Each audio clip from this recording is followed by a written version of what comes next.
안녕하세요. 법무법인 훈민 민성욱 변호사입니다. 오늘은 위증죄에 대해서 살펴보겠습니다. 제가 변호사로서 재판을 하다 보면 증인 신청을 제가 하거나 또는 상대방 쪽에서 증인 신청을 해서 증인 신문을 하게 되는 사건들이 꽤 많이 있는데요. 이때 사실 대부분은 사실대로 진술을 하지만 의외로 거짓 증언, 즉 위증을 하는 사례들도 종종 목격을 하게 됩니다. 변호사로서 이렇게 증인이 나와서 법정에 나와서 위증을 할 때 객관적인 증거나 다른 증언들이나 진술들과의 불일치하는 부분, 모순되는 부분들을 잘 짚어내어서 증인을 당황하게 만들고 증인이 한 발언이 이제 거짓이라는 것을 밝히는 게 증인 신문의 기술인데요. 증인이 처음부터 아주 정교하게 미리 위증을 준비를 해와서 법원을 속이는데 성공하는 사례가 있는 것도 사실인 것 같습니다. 법정에 이제 증인으로 출석을 하면 당연하게 선서를 하고 위증 시 이제 처벌해서 경고까지 받지만 사람에 따라서는 정말 눈 하나 깜짝 안 하고 준비해온 거짓말을 줄줄 늘어놓고 또 당황스러울 법한 질문을 던져도 그때그때 머리를 잘 굴려서 상황을 모면하고 가는 사람들도 있고, 또 반면에 위증을 하려고 마음을 먹고 법정에 나왔는데 선서도 하고 이제 경고도 받고 그 다음에 그 분위기를 봤는데 이제 생각했던 것보다는 그렇게 편하지가 않죠. 그래서 처음부터 이제 벌벌 떨면서 준비해온 말들을 이제 말들이 기억이 안 나서 위증을 좀 하다가 말이 꼬여버리거나 마음을 바꿔먹고 그냥 사실대로 얘기를 하는 그런 분들도 많이 있습니다. 막상 법정에 나와서 위증을 처음부터 끝까지 빈틈없이 하고 가기는 그렇게 쉽지는 않습니다. 그래서 증인 신청을 고려할 때 이 사람이 위증할 가능성이 있다, 그래도 지금 이 증언 말고는 이 사건에서 우리 쪽에 유리한 증거가 좀 부족하다, 그러면 증인 신청을 하는 편입니다. 위증죄에 대해서 좀 살펴보겠습니다. 네, 위증죄는 이렇게 형법제 152조에 규정이 되어 있고요.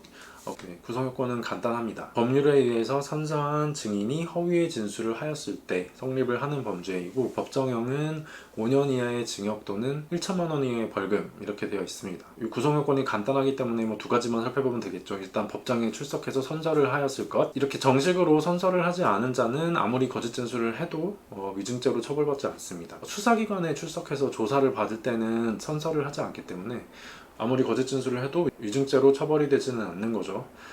다만 요건이 갖춰진다면 공무집행 방해죄 또는 범인 도피죄 같은 다른 범죄가 성립할 여지는 있습니다. 적어도 위증죄는 성립을 하지 않는다는 거죠. 네. 그리고 미성년자는 선서 능력이 없기 때문에 선서를 하지 않고요. 그렇기 때문에 위증죄로 처벌을 받을 수도 없습니다. 다음으로 이제 허위의 진술을 하였을 것인데, 허위의 진술의 의미에 대해서는 약간의 해석이 필요합니다. 이에 대해서 법원은 객관적인 진실에 부합하는지 여부랑 상관없이 그 증인의 기억에 부합하는지 여부를 가지고 이게 허위의 진술인지 아닌지를 판단합니다. 사람의 기억은 불완전할 수 있기 때문에, 그리고 좀 오래된 사건에 대해서 증언을 하게 될 수도 있겠죠. 증인이 자신은 사실이라고 생각을 하고 자기 기억에 따라서 진술을 하였는데 알고 보니까 이게 기억이 잘못되었다, 이런 경우도 있을 수 있겠죠. 이 사람을 위증죄로 처벌을 하지 않는다는 거고, 또 반대로 자신은 기억에 반한다고 생각하고 진술을 했는데 막상 열어보니까 그 사람의 진술 내용이 사실이었어요. 이런 경우에는 위증죄가 성립할 수 있다는 거죠. 왜냐하면 자기가 기억하는 것과 달리 진술을 하였으니까. 근데 사실 객관적인 사실에 부합하는 내용으로 위증을 하였다 하더라도 그것이 처벌되는 사례는 거의 없겠죠. 네, 이와 같이 위증죄에서 말하는 허위라는 것은 증인의 기억에 부합하는지 여부에 따라 판단된다. 네, 이렇게 알고 계시면 되겠습니다. 네, 그리고 여기서 이제 허위의 진술인지와 관련해서 한 번 증인으로 법정에 출석을 하면 짧게는 15분에서 20분 정도에 끝나는 경우도 많지만 많게는 몇 시간씩 걸리는 경우도 많고요. 이렇게 증인으로 나와서 오랫동안 온갖 질문들을 받으면서 얘기를 하다 보면 아주 좀 사소한 부분에 좀 맞지 않는 말이 나올 수도 있겠죠. 또 질문을 잘못 이해했을 수도 있고, 또 말이 좀 꼬여가지고 좀 자기가 의도한 것과 다르게 말이 나왔을 수도 있겠죠. 그렇기 때문에 법원은 증언의 일부 표현이 허위라고 하더라도 증언 전체를 일체적으로 보아서 이게 위증죄로 처벌할 만큼 허위의 진술인지 여부를 판단을 합니다. 네.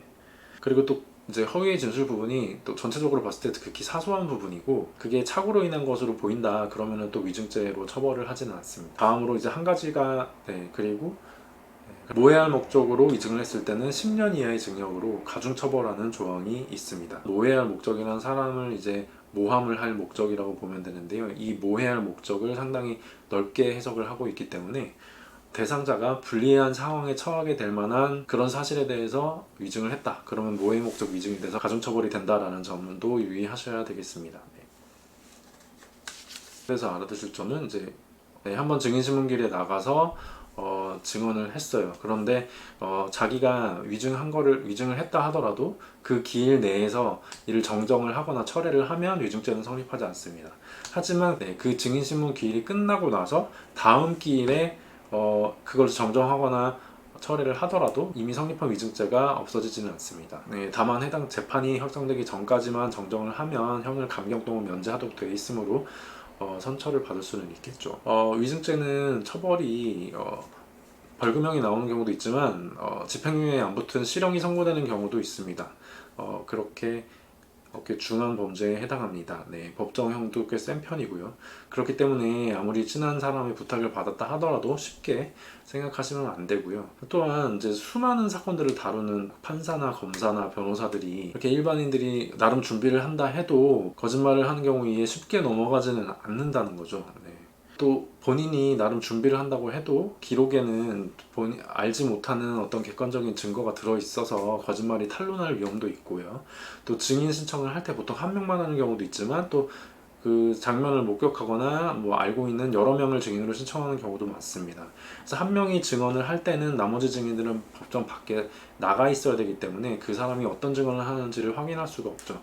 그래서 그 증인들끼리 전부 다 말을 맞추지 않는 이상 서로 증인들 사이에 누군가가 위증을 한다면 모순이 발생할 수밖에 없고요. 그 다음에 또 증인 신문에서 나올 질문들을 전부 다 예상을 할 수는 없겠죠. 그래서 예상하지 못한 질문이 나와서 당황하게 되어서 말이 꼬이거나 또는 머릿속에 이제 백지장이 돼서 준비했던 말들이 기억이 안 나거나 이런 상황을 배제할 수가 없기 때문에 위증을 부탁을 받았다 하더라도 신중하게 생각을 하시고 하지 않으셔야 된다라고 말씀을 드리겠습니다.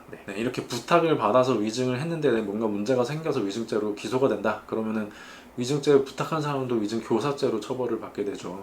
물론 위증을 성공적으로 아주 잘 맞춰서 사건이 잘 처리가 되고 상대방이 억울하게 처벌을 받거나 판결을 받게 되는 그런 사건들도 있을 수는 있습니다. 하지만 그게 그렇게 쉽지 않다는 거 오늘 말씀드리면서 마치도록 하겠습니다. 도움이 되셨기를 바랍니다. 감사합니다.